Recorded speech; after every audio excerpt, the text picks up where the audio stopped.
Well, welcome to this thought for the day for the 3rd of April 2022.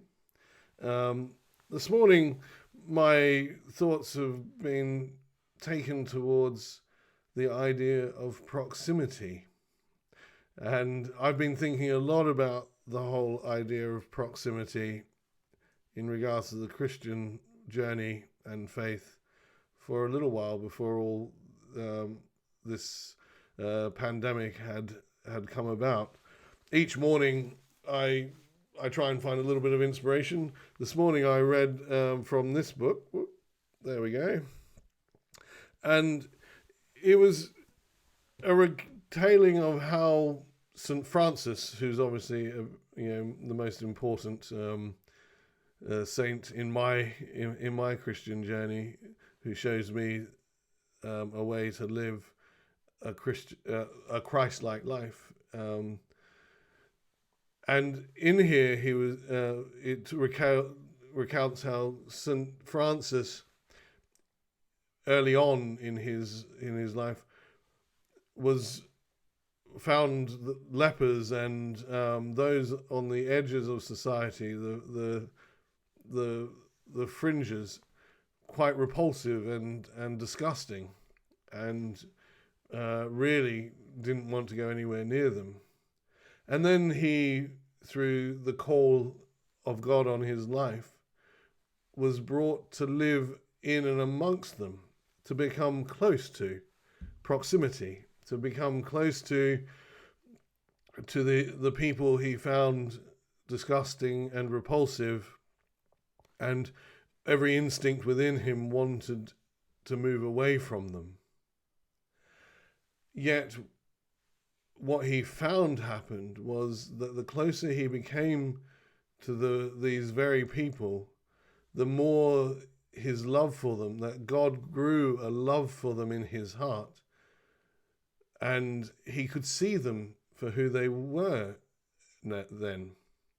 And that's the wonderful thing that proximity gives us, is that it gives us eyes to see sometimes the things that we failed to see.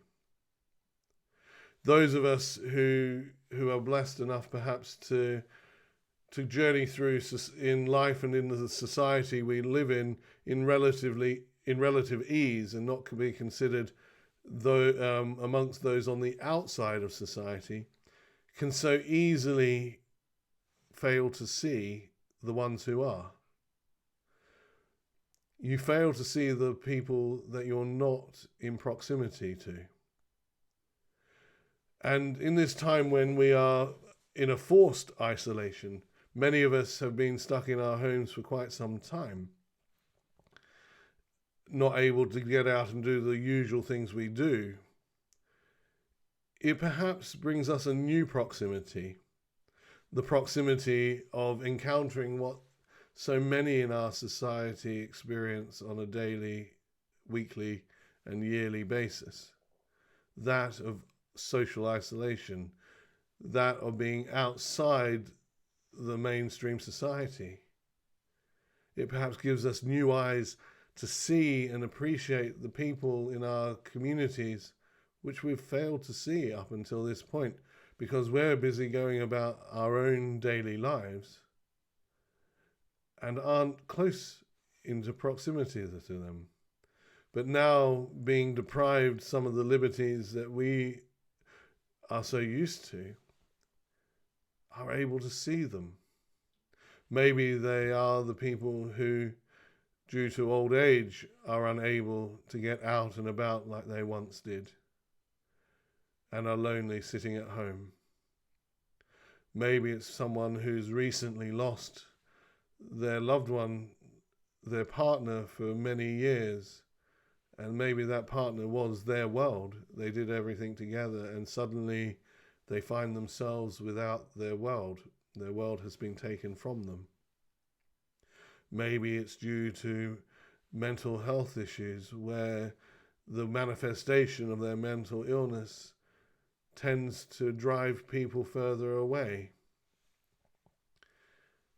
But now we all, in our isolation, can start to understand and to to not just empathize with people that have found themselves lonely and on the outer in isolation of some kind, but it becomes our lived experience as well.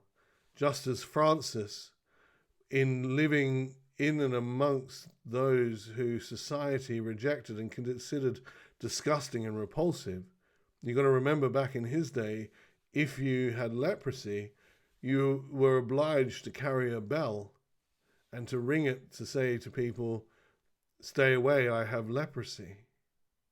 And isn't it ironic now that we are all in that position where we too have to have our bell?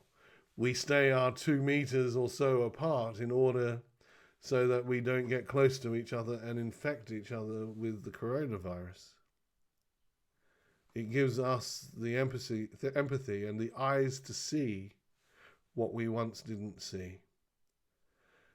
And I suppose the lesson as we come out of this and eventually we are allowed back into our usual society and is not to forget what we've seen, not to forget those people who are isolated already, to remember to be in proximity with them once all this is over.